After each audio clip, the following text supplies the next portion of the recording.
Parlare oggi del ruolo della cultura nella Costituzione vuol dire riflettere su un orizzonte di valori che è quotidianamente sotto attacco, anzi a rischio di demolizione.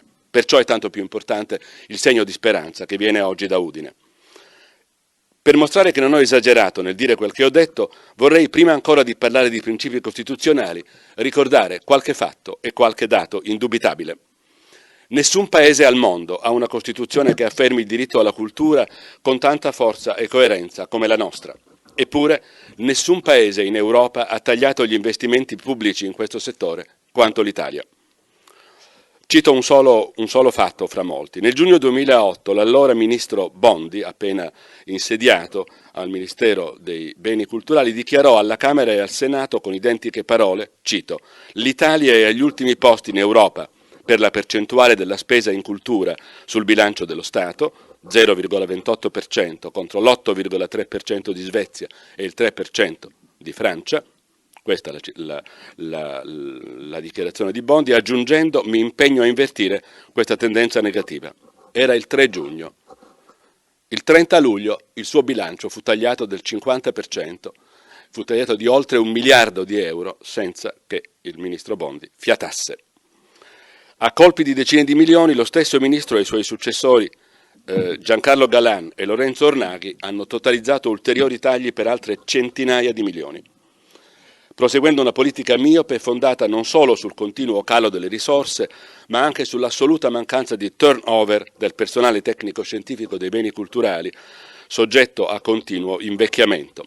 Ed è un fenomeno questo molto preoccupante, lo ricordo in questa sede, perché questo fenomeno contrasta con il fatto che in questi decenni di mancate assunzioni le università hanno continuato a produrre a getto continuo laureati in beni culturali, archeologia, storia dell'arte, votandoli alla disoccupazione o alla emigrazione. Questo è quello che è successo.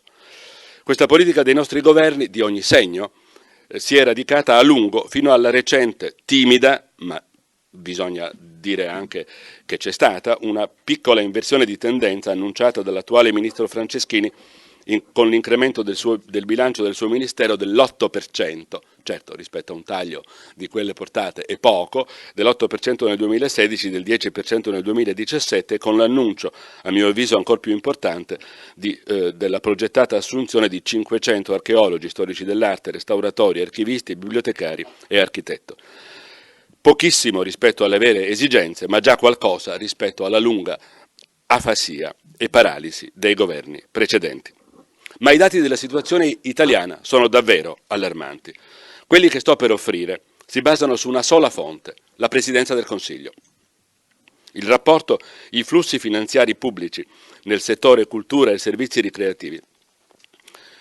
Il Dipartimento per l'analisi dei conti pubblici territoriali, che fa parte del Dipartimento per lo sviluppo e la coesione economica della Presidenza del Consiglio, ha prodotto un rapporto molto accurato che è stato stampato ma è anche accessibile sul sito della Presidenza del Consiglio. Io uso solo quei dati perché più ufficiali di così non si può.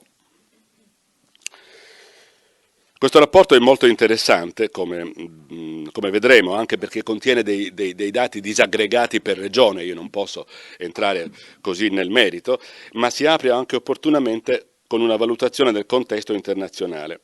Risulta così che l'Italia è fra i paesi europei che hanno disinvestito più fortemente negli ultimi anni.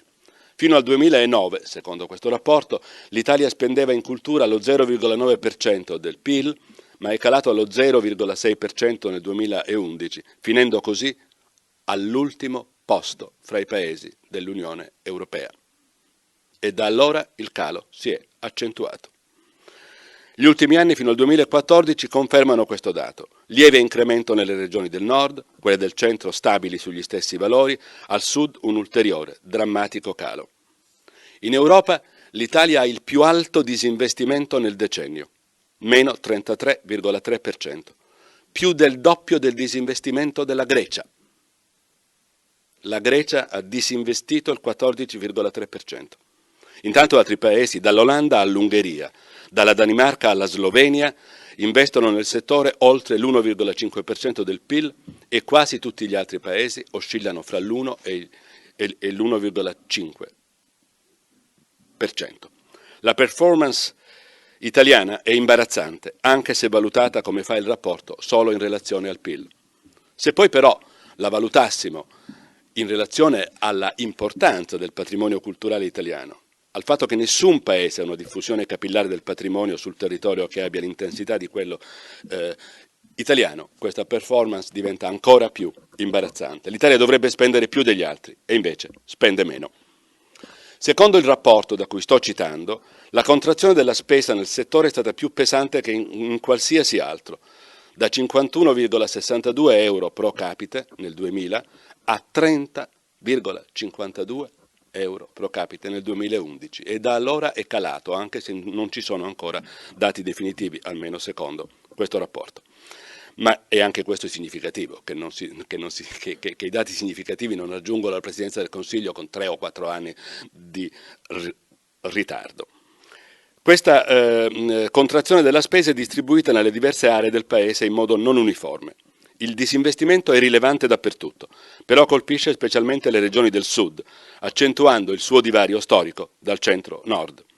Le risorse aggiuntive, fondi strutturali e fondi comunitari, tendono a privilegiare il sud, però sono lontanissime dal colmare l'enorme gap che lo separa dal nord, senza contare che in alcune regioni, come la Puglia e la Sicilia, si è registrato dopo il 2009 un fortissimo crollo della spesa aggiuntiva.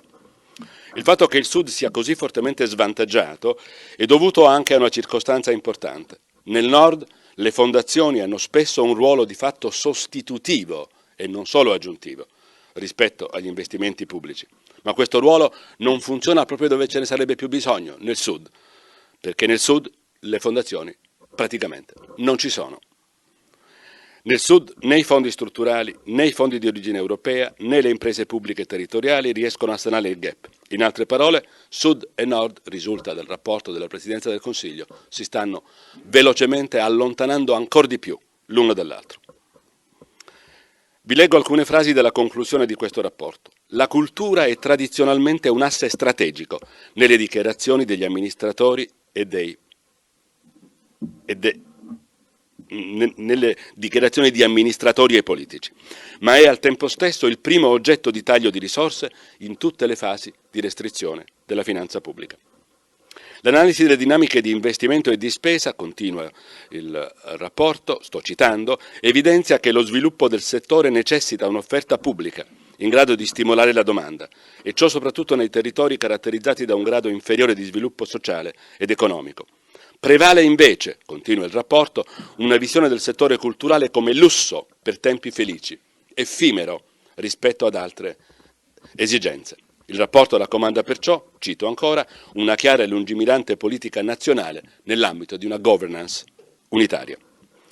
La corretta gestione delle politiche di coesione non solo per le risorse aggiuntive che garantiscono, ma per la capacità progettuale che richiedono. Infine, l'integrazione di risorse pubbliche e private anche con strumenti di agevolazione fiscale, che in Italia mancano quasi completamente e comunque non sono comparabili a quelle di altri paesi, come gli Stati Uniti o, per citare qualcosa di più vicino a noi, la Francia. Ma il rapporto non dice una cosa molto importante, che non doveva dire, non è una critica a questo rapporto, perché una cosa che però aiuta a interpretare, e cioè che la conclamata mancanza di risorse economiche è una menzogna, perché non tiene conto di un dato essenziale. I paesi che spendono in cultura molto più dell'Italia hanno molto meno evasione fiscale. Per evasione fiscale l'Italia è al terzo posto nel mondo, dopo il Messico e la Turchia. Sono dati OCSE. Secondo Confcommercio, lo potete vedere nel suo sito, 154,4 miliardi di euro di tasse non pagate dagli italiani nel solo 2013. Recuperare il 10% di questa evasione fiscale vorrebbe dire risolvere i problemi della scuola, della sanità, della ricerca, dell'università, dei beni culturali, dei musei, dei teatri, della musica, eccetera, eccetera, eccetera. In questo, come in altri settori che ho appena citato, e aggiungo naturalmente le richieste che dovrebbero essere, le iniziative che dovrebbero essere prese per assicurare casa e lavoro ai più giovani e la lotta alle nuove povertà, in questo senso la lotta all'evasione fiscale dovrebbe essere preliminare a qualsiasi politica della spesa pubblica degna di questo nome. Questa lotta non c'è. Va inoltre registrata una grave debolezza strutturale a livello europeo. Il maggior punctum dolens dell'Europa non è l'euro, bensì il fatto che il progetto di federazione, in quanto costruito soltanto sul versante economico e dei mercati, è nato senza una cultura dell'Europa, dunque senza un'anima che possa orientare le scelte e le priorità della spesa pubblica. Come ha scritto un grandissimo costituzionalista tedesco, Peter Heberle, il territorio di uno Stato, ma anche di una regione o di un'entità multistatale come l'Europa, non è, egli scrive, un factum brutum, ma va inteso come spazio culturale, reso unico da uno specifico orizzonte di valori. Come piccolo segnale positivo si può ricordare una dichiarazione di alcuni deputati del Parlamento europeo, che è molto interessante, ne estraggo un paio di brevi citazioni. 1. Lo sblocco generalizzato delle risorse pubbliche, compreso il patrimonio culturale, può generare fino a 40 miliardi di euro l'anno, mentre complessivamente le entrate economiche dirette e indirette potrebbero raggiungere nell'Unione i 140 miliardi di euro l'anno. 2. L'accesso alla cultura è fondamentale per l'inclusione sociale dei cittadini dell'Unione perché consente loro di partecipare all'apprendimento culturale permanente e di trovare posti di lavoro. E infine la terza citazione, il diritto alla cultura è un diritto fondamentale dei cittadini dell'Unione Europea che va al diritto all'istruzione e dell'assistenza sanitaria, in quanto incide, come qualcuno oggi ha detto, sulla qualità della vita. Ma il basso livello degli investimenti nel nostro Paese impedisce di affrontare decentemente la quotidianità e l'ordinaria amministrazione nella scuola, nell'università, nella ricerca, nella tutela dei beni culturali, nella promozione della cultura, dell'arte, della musica, del teatro e di ogni altra attività culturale. E dunque a maggior ragione vieta di rispondere adeguatamente alle continue emergenze, la cui frequenza è destinata a crescere in mancanza di investimenti che le possano prevenire. Le colpe di questa malattia cronica nella gestione della cultura in Italia sono equamente divise fra centrodestra, centrosinistra e governi tecnici. Lo mostra fra l'altro il confronto con le spese in altri settori, per esempio le spese militari, 26 miliardi più i 13 miliardi previsti per l'acquisto di altri bombardieri F-35. 39 miliardi per prepararsi a bombardare gli altri, 1 miliardo per coltivare la pace e formare i cittadini, le nuove generazioni, i nuovi italiani, che risultano dalla massiccia immigrazione senza la quale la nostra economia crollerebbe. Questo disequilibrio la dice lunga sulle indicazioni politiche che ci vengono da chi ci governa. Devo qui almeno accennare, prima di tornare alla Costituzione, alcuni problemi di metodo e di principio. Prima di tutto, io credo, la cultura e il patrimonio culturale non vanno visti come un dominio separato, di nicchia, ma vanno considerati in un quadro più ricco, in cui fra l'altro significative convergenze legano la Costituzione italiana ad altre Costituzioni in Europa e nel mondo. È infatti da sapersi che in quel gran laboratorio di pensieri e di progettazione del futuro che fu la Costituente, gli articoli della Costituzione che riguardano il diritto alla cultura, e in particolare l'articolo 9, di cui fra poco dirò, vennero proposti all'interno di una più vasta discussione che coinvolgeva in primissimo luogo la scuola pubblica, intesa come luogo primario di formazione del cittadino, della sua responsabilità, di un oculato equilibrio fra diritti e doveri. Altissima fu allora l'ambizione dei costituenti, severissima fu la loro disciplina intellettuale. Su proposta di Giorgio La Pira furono allora raccolte e tradotte in italiano tutte le Costituzioni del mondo e i membri dell'Assemblea ne studiarono le formulazioni con l'intento di estrarne il meglio e di fare della nostra Costituzione la più avanzata e la più organica del mondo, la più adatta ad affrontare le sfide di uno scenario politico mondiale devastato dalla guerra recente e pieno di incognite per il futuro. Si dice spesso, l'ho detto anche l'allora Presidente della Repubblica Ciampi in un famoso discorso al Quirinale, che l'articolo 9 è il più originale della nostra Costituzione. Però l'ispirazione di quello che ora è l'articolo 9 venne di fatto dalla Costituzione della Repubblica di Weimar, una Costituzione datata 1919. In essa l'articolo 150 conteneva all'interno di una sezione sulla scuola e l'educazione una breve ma chiara prescrizione, secondo cui, lo dico in italiano, i monumenti dell'arte, della storia e della natura, così come il paesaggio, godono della protezione e della tutela dello Stato. È compito dello Stato impedire l'esportazione del patrimonio artistico della Germania. Ora si può dimostrare, sulla base delle discussioni dell'Assemblea Costituente, che proprio da questo articolo della Costituzione di Weimar prese lo spunto il deputato Concetto Marchesi, grande latinista siciliano e già rettore dell'Università di Padova, per proporre la prima versione di quello che sarebbe stato l'articolo 9. La prima versione è molto diversa dalla versione ultima. Vi leggo com'era la prima versione dell'articolo 9. I monumenti artistici, storici e naturali del Paese costituiscono un tesoro nazionale e sono posti sotto la vigilanza dello Stato. Formulazione molto più vicina a quella di Weimar che all'articolo 9, come lo conosciamo oggi. Su questo testo si crearono immediate convergenze, ricordo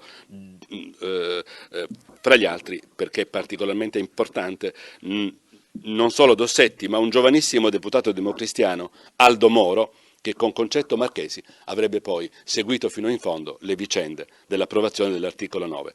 Non altrettanto certa, ma non esclusa, fu anche l'influenza incostituente di un'altra Costituzione preesistente, la Costituzione della Repubblica Spagnola del 1931, che aveva un articolo abbastanza simile, a sua volta influenzato dalla Costituzione di Weimar. L'influenza tra una Costituzione e l'altra all'interno dell'Europa è una di quelle mappe sotterranee delle quali dovremmo tenere conto se volessimo un'Europa che non è soltanto quella della finanza, dei mercati e della borsa. Ci sono altre cose in Europa, non c'è soltanto la finanza. Questa piccola sequenza di costituzioni richiede però una piccola considerazione storica. La Costituzione di Weimar è del 1919, all'indomani della Prima Guerra Mondiale. La Costituzione italiana è del 1947, all'indomani della Seconda Guerra Mondiale. Nell'un caso come nell'altro, la consapevolezza del proprio patrimonio culturale e paesaggistico nasce dal trauma della guerra e della sconfitta, con le distruzioni che comporta. Anche in Spagna, la Costituzione del 1931 corrisponde a un periodo di profondissima crisi istituzionale e morale che avrebbe condotto ben presto alla guerra civile e alla lunga dittatura franchista. Come nella vita individuale, così anche nelle comunità di cittadini, i traumi provocano una drammatica pausa di riflessione, generano consapevolezza, innescano meccanismi di difesa, costringono a ripensare il passato e a immaginare un futuro migliore del presente, quando il presente ci opprime.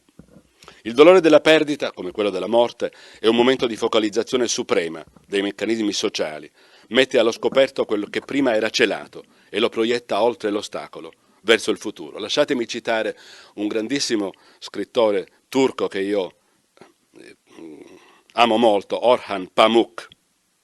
A quanto pare non è possibile scoprire il segreto delle cose senza aver avuto il cuore spezzato. Dobbiamo umilmente sottometterci a questa definitiva, segreta verità. E il presente, il nostro presente voglio dire, non è meno carico di minacce di quanto lo fossero gli anni di guerra che i nostri padri e i nostri nonni hanno vissuto in prima persona. Gli eventi recenti, come quelli a cui abbiamo assistito con sgomento in Francia, ricordano da vicino l'alta riflessione di un artista, Alexander Sakurov, che nel suo film Francofonia, presentato alla Mostra di Venezia lo scorso settembre, io l'ho visto lì, in Italia deve ancora uscire, ma vi invito veramente a vederlo, è un film che sceglie a protagonista il Museo del Louvre, sintesi della memoria storica dell'Europa, e mostra il continuo intrecciarsi di due piani narrativi. Da un lato il difficile rapporto negli anni dell'occupazione tedesca di Parigi tra il direttore del Louvre, Jaujard, e un alto ufficiale tedesco, Franziskus Wolf Metternich, un membro dell'aristocrazia, che poi sarebbe diventato direttore della Biblioteca Hertziana, che di fatto collaborarono per salvare le collezioni del museo. Dall'altro lato però il dialogo fra il regista e un suo ipotetico amico, inventato, che fuggendo da un'Europa in fiamme trasporta su una nave attraverso il mare in tempesta i tesori del Louvre ammassati dentro containers. Ma sarà invano, l'oceano inghiottirà con la nave i capolavori di Leonardo, di Caravaggio, di Rembrandt. Questo è il messaggio spaventevole di questo film. E con essi non solo la nostra memoria e la nostra storia, ma anche la sostanza e l'anima del nostro essere davvero cittadini d'Europa. Non è un caso se in anni più recenti altri paesi hanno dedicato spazio nelle loro costituzioni al diritto alla cultura e alle strategie relative, e in particolare la tutela. Cito in Europa solo le costituzioni della formulazione più incisiva: Portogallo, Malta, Svizzera, Grecia, Lituania e Polonia. Si può aggiungere in America Latina la Costa Rica, la Bolivia, l'Uruguay, il Perù, il Salvador, l'Ecuador, il Guatemala, l'Honduras, Nicaragua, Paraguay, Cuba, Brasile. Il nostro articolo 9 è il modello di tutte queste formulazioni. Ora, innalzare un progetto squisitamente culturale a livello dei principi costituzionali corrisponde a una tendenza di fondo del diritto del nostro tempo, mirata ai diritti delle generazioni future, come ispirazione delle politiche pubbliche. Per generazioni future si intende non i più giovani che sono qui dentro e neanche i loro figli, ma i figli dei figli dei figli dei loro figli, che hanno diritti oggi. E se non pensiamo ai loro diritti oggi, noi non faremo quello che ci viene richiesto come esseri umani. Lo stesso Heberle, che ho citato prima, sostiene che lo Stato di diritto si è trasformato nel secolo XX nello Stato sociale di diritto, ma nel XXI deve trasformarsi in uno Stato ambientale di diritto. Nello scenario italiano, la precoce coscienza di un intimo legame fra ricerca, educazione e tutela, la precoce coscienza del nesso ambiente, paesaggio, patrimonio culturale si è manifestata sin dagli anni '80 e cito qui soltanto una figura chiave, quella di Giovanni Urbani, direttore a lungo dell'Istituto Centrale per il Restauro. Anche se la conservazione programmata da lui suggerita, in particolare con un piano pilota per l'Umbria, rimasto a lettera morta, non è stata mai adottata dai governi italiani, né allora né dopo. Senza poterla qui specificare, cito una sua dichiarazione in favore di quello che egli chiamava la logica industriale della produttività applicabile all'attività conservativa. E cito ancora: bisogna convincersi che la chiave del problema sta nel creare le condizioni che favoriscano il passaggio dell'attività conservativa dall'attuale stato di attività marginale sul piano produttivo a una fase di sviluppo che non può essere definita altrimenti che come industriale. La citazione finisce qui.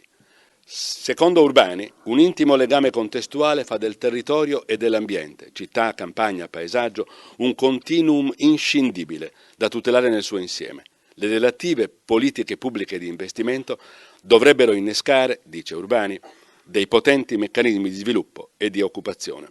Ne nasce anche l'esigenza, irrisolta fino ad oggi, di intendere le strutture di tutela patrimoniale e territoriale come enti di ricerca, fondendo le pratiche conservative con la dimensione conoscitiva del patrimonio, con la pianificazione urbana e paesaggistica, con lo sviluppo civile della società.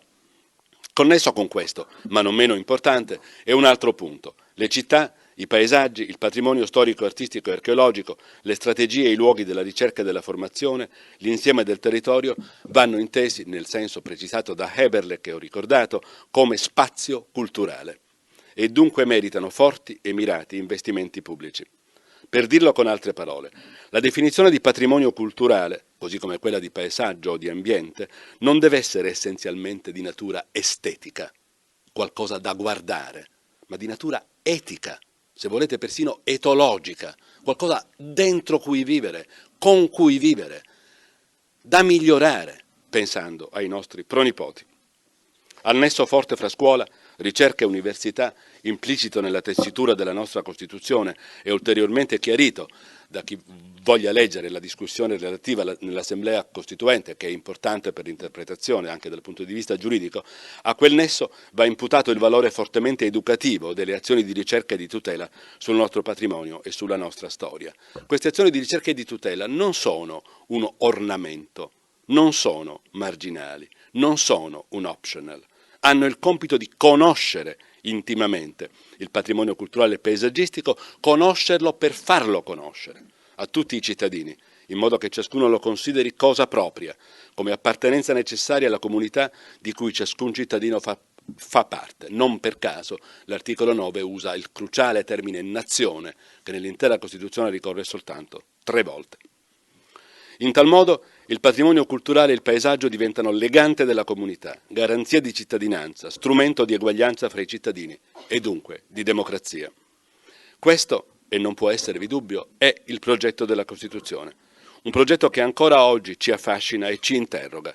In che misura, chiediamoci dunque, esso è stato finora attuato? E che cosa si sta facendo oggi perché venga attuato domani?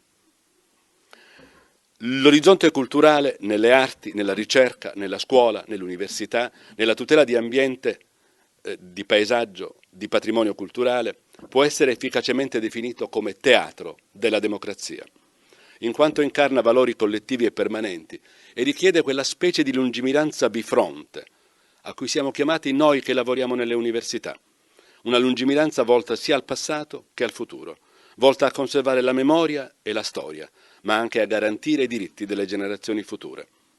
Recuperare le panche perché vi si possano sedere degli studenti fra 100 anni. Le istituzioni e le attività culturali che hanno meritato menzione nella Costituzione compongono una piena unità, le cui parti si illuminano a vicenda, si collegano a un orizzonte di diritti, sono ingredienti essenziali della democrazia, perché la Costituzione non è una collana di perle o un rosario in cui ciascuno degli articoli possa essere staccato dagli altri, è un'architettura di valori. E su questo sfondo, che in un paese come l'Italia, oggi affetto da una crisi collettiva di memoria, dobbiamo ricordare a noi stessi che la cultura, secondo la Costituzione, è un bene comune. Secondo il nostro ordinamento, i valori della cultura non sono un tema di nicchia, ma appartengono a architettura di diritti che si lega strettamente agli orizzonti fondamentali della democrazia: eguaglianza, libertà, equità sociale, dignità della persona umana. Di tali orizzonti la nostra Costituzione è un ottimo manifesto, anche se, come diceva Piero Calamandrei, essa è davvero la grande incompiuta. È incompiuta perché dobbiamo sempre completarla, non perché dobbiamo lasciarla incompiuta e magari renderla ancor meno completabile e ancor meno applicabile. Questa sua perenne feconda incompiutezza non è una ragione per cambiarla, bensì per esigere che venga finalmente messa in pratica. Corre oggi nel nostro Paese, prendendo talvolta i colori dell'indignazione, molto più spesso quelli della rassegnazione e della rinuncia, una domanda, questa: è ancora possibile progettare un futuro in cui abbiano cittadinanza valori come giustizia, equità sociale, democrazia, libertà, dignità della persona? In cui il cuore della politica sia non la geometria variabile delle alleanze o delle intese fra i partiti che fioriscono uno dopo l'altro, ma la forte trama dei diritti civili, in cui per politica non si intenda un mestiere fra tanti, ma come vorrebbe l'etimologia e la genealogia storica e culturale della parola, in cui politica sia la trama del discorso fra i cittadini nella polis, cioè nella comunità. E io credo che sarà possibile questo solo se sapremo ricollocare il bene comune al centro di un nuovo discorso sulla cittadinanza, un discorso in cui la cultura ha un ruolo centrale secondo la Costituzione. E sulla Costituzione vorrei ora concludere con l'ultima parte di questo mio piccolo discorso. Il ruolo della cultura nella Costituzione non può essere inteso senza evocare, oltre che quello di bene comune, alcuni altri concetti chiave: popolo, cittadino, lavoro, solidarietà. Il bene comune è il vero principio ordinatore della Costituzione, che lo definisce, che non usa mai l'espressione bene comune, che c'è peraltro molto spesso negli atti della Costituente, ma la Costituzione usa una serie di altri termini: interesse della collettività, interesse generale, utilità sociale, fini sociali, funzione sociale, utilità generale, pubblico interesse. Sono complessivamente una ventina di occorrenze, di espressioni non coincidenti ma convergenti, che si integrano l'una nell'altra in una architettura molto coerente. Quanto a popolo, essa è la parola più pregnante per designare il soggetto collettivo che è il protagonista della Costituzione. Al popolo appartiene la sovranità, articolo 1, e perciò in suo nome viene amministrata la giustizia, dice l'articolo 101. Al popolo come soggetto collettivo corrisponde una parola altrettanto ricca di senso: cittadino. Il cittadino è per definizione membro del popolo, dunque titolare della sovranità. Perciò l'articolo 3 può dire che tutti i cittadini, sto citando, hanno pari dignità sociale e sono eguali davanti alla legge. Può dire, cito ancora, che è compito della Repubblica rimuovere gli ostacoli di ordine economico e sociale che, limitando di fatto la libertà e l'eguaglianza dei cittadini, impediscono il pieno sviluppo della persona umana. Ai cittadini spettano diritti inviolabili come la libertà, 3 volte ricordata negli articoli della Costituzione, in particolare la libertà di riunione, di associazione, di culto, di parola, di pensiero, di stampa. tutti i diritti connessi strettamente con la libertà della cultura. E ricordo che tutto questo discorso sulla dignità umana, sulla dignità della persona, viene nella nostra Costituzione quasi un anno prima della Dichiarazione dei diritti dell'uomo delle Nazioni Unite. Un altro grande tema della Costituzione è il lavoro, che ricorre sin dall'incisiva definizione a tutti noto dell'articolo 1. L'Italia è una repubblica democratica fondata sul lavoro. Con un 45% di giovani disoccupati, non so quanto possiamo dire che questo sia oggi vero. Ed è al cittadino lavoratore che l'articolo 36 garantisce una esistenza libera e dignitosa. Perciò recita l'articolo 4: la Repubblica riconosce a tutti i cittadini il diritto al lavoro e promuove le condizioni che rendono effettivo questo diritto. Infine, i valori del bene comune, l'etica del lavoro e della cittadinanza determinano nella Costituzione quelli che l'articolo 2 chiama i doveri inderogabili di solidarietà politica, economica e sociale, e cioè il necessario equilibrio fra diritti e doveri, perché la Costituzione non è solo un manifesto di diritti, ma anche un manifesto di doveri del cittadino, perché non esistono diritti senza doveri che ad essi corrispondano. Il cittadino lavoratore non può essere consapevole protagonista della vita economica e sociale del Paese senza un ingrediente essenziale: il diritto alla cultura. L'articolo 9, che ho già citato più volte, dice così: la Repubblica promuove lo sviluppo della cultura e la ricerca scientifica e tecnica, tutela il paesaggio e il patrimonio storico e artistico della nazione. Cultura, ricerca e tutela contribuiscono al progresso spirituale della società, articolo 4, allo sviluppo della personalità individuale, articolo 3, si legano alla libertà di pensiero, articolo 21, alla libertà di insegnamento, articolo 33, all'autonomia delle università e la centralità della scuola pubblica statale e del diritto allo studio, articolo 34. Inoltre, la Corte Costituzionale, ragionando sulla convergenza fra la tutela del paesaggio, nell'articolo 9, e la tutela della salute, articolo 32, ha stabilito che anche la tutela dell'ambiente è un valore costituzionale primario e assoluto, in quanto espressione di un interesse diffuso dei cittadini. Caso molto interessante, perché il fatto che di ambiente non si parlasse nella Costituzione del 48 è ovvio, perché la cultura ambientalista a noi oggi così familiare non lo era affatto nel 1946-47, quando le sedute della Costituente si svolsero, e allora con l'ingegneria istituzionale assai superficiale di moda oggi si direbbe: beh, allora cambiamo la Costituzione. Non ci fu nessun bisogno. In via interpretativa bastò mettere insieme l'articolo 9 con l'articolo 32 e abbiamo nella Costituzione italiana quella che è universalmente considerata la più avanzata nozione costituzionale di ambiente del mondo, in una Costituzione scritta entro il dicembre del 47. Questa creazione in via interpretativa di questa avanzatissima nozione costituzionale di ambiente è la prova provata di quanto la nostra Costituzione sia lungimirante e che essa dunque non va cambiata, o per meglio dire, prima di cambiarla, va interpretata e soprattutto applicata. Perciò non posso guardare senza diffidenza e timore a chi pretende di cambiare la Costituzione oggi, ma nulla fa e nulla dice sulla necessità di metterla in pratica, in tutte le parti della Costituzione che in pratica non sono oggi messe. Come stanno insieme, per fare un solo esempio, il diritto al lavoro dell'articolo 4 della Costituzione e la drammatica crescente disoccupazione giovanile? Ora, secondo la nostra Costituzione, il diritto al lavoro e la dignità della persona si legano alla stessa concezione, secondo cui ambiente, paesaggio, beni culturali, scuola, università, ricerca formano un insieme unitario e inscindibile, la cui estensione corrisponde al territorio nazionale. Fanno tutt'uno con la nozione stessa di cittadinanza e di nazione. E con esse concorrono in misura determinante il principio di uguaglianza fra i cittadini, alla loro pari dignità sociale, alla libertà, alla democrazia. Perciò la loro funzione è costituzionalmente garantita. Sapete che Piero Calamandrei aveva detto una volta: la scuola, come la vedo io, è un organo costituzionale. Noi dovremmo dire anche l'università, come la vediamo noi, è un organo costituzionale. I musei, le soprintendenze, i teatri, l'esercizio della cultura da parte dei cittadini per i cittadini, come elemento del discorso fra cittadini e come legante della comunità, sono, in senso metaforico si capisce, organi costituzionali, ma la Costituzione ci invita a considerarli così. Questo diritto alla cultura che la Costituzione italiana assicura ai cittadini, anche se poi non è detto che i governi abbiano letto la Costituzione, questo diritto alla cultura è un caso rarissimo nel panorama mondiale della Costituzione.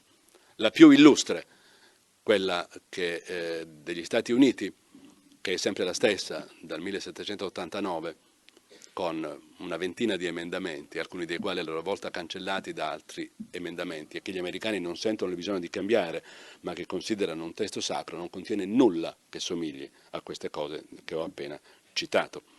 Questo vuol dire che se noi ragioniamo su questo, vediamo che nel rilanciare l'etica della cittadinanza, puntando su mete necessarie come la giustizia sociale, la tutela dell'ambiente, il diritto al lavoro, la priorità del bene comune sul profitto del singolo, la democrazia, l'uguaglianza, l'integrazione dei nuovi italiani, perché tutte queste mete siano praticabili e concrete, è necessaria la piena centralità della cultura che la Costituzione già in modo assai lungimirante garantiva. Come diceva ancora una volta, cito ancora una volta Calamandrei, la Costituzione deve essere presbite, non deve essere miope, deve guardare lontano, non deve guardare vicino. Se concepiamo la cultura come il cuore e il lievito dei diritti costituzionali della persona e insieme il legante della comunità, capiremo che essa è funzionale alla libertà, alla democrazia, all'eguaglianza, alla dignità della persona. Non è un ornamento, è essenziale, come l'aria. Difendere il diritto alla cultura è difendere l'intero orizzonte dei nostri diritti, perché i diritti, se non li difendi, li perdi.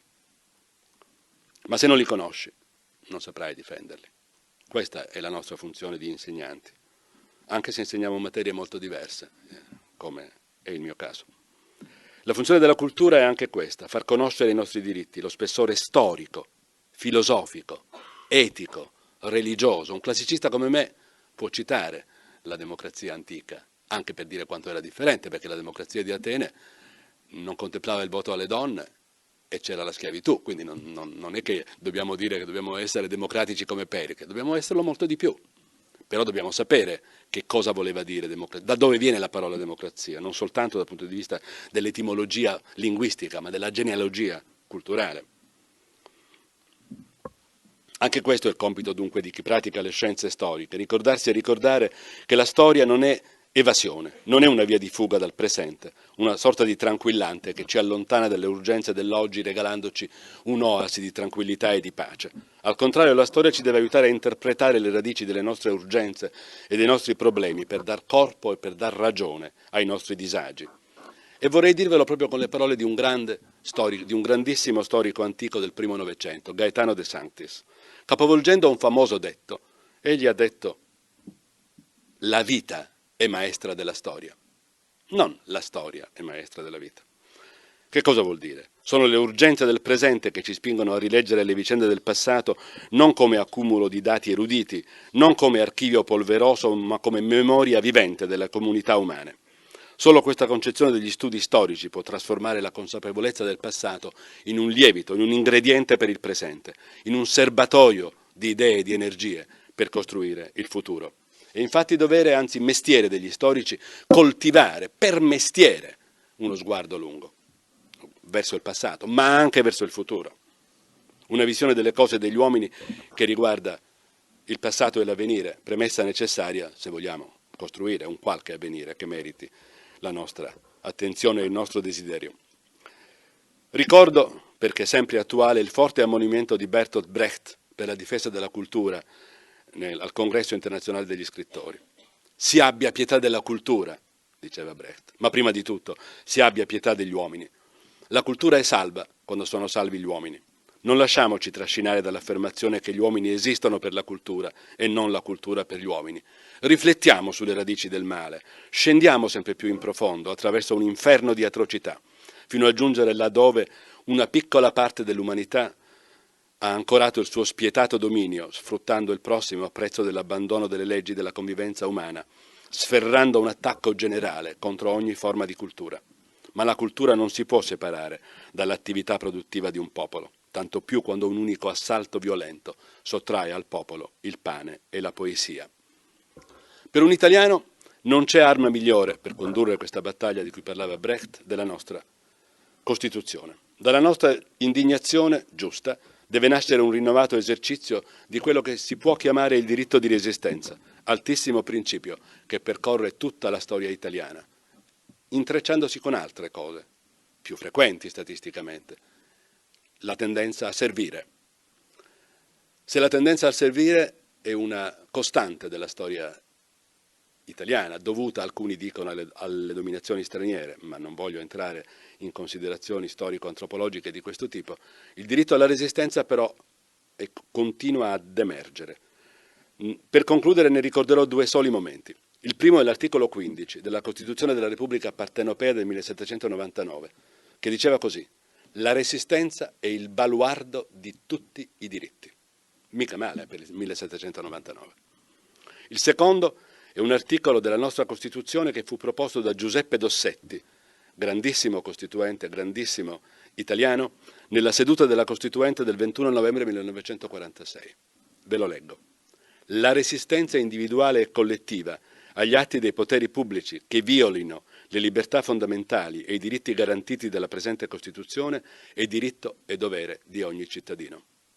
Questo articolo non fu approvato perché altri costituenti osservarono che era già implicito nel resto della Costituzione. Però io vorrei che noi tenessimo fede a questo articolo, che anche se non è entrato in Costituzione ne rispecchia in pieno lo spirito. Oggi più che mai, per sfuggire agli illusionismi che crescentemente ci assediano e ci tormentano, lo spirito di una resistenza in questo senso, nel senso di Dossetti, è necessario per ricreare una cultura della cittadinanza capace di muovere le norme e di progettare il futuro. E questa resistenza in una sede accademica si esprime anche creando nuove istituzioni, operando perché funzionano. È quello che fate a Udine oggi. Molti auguri.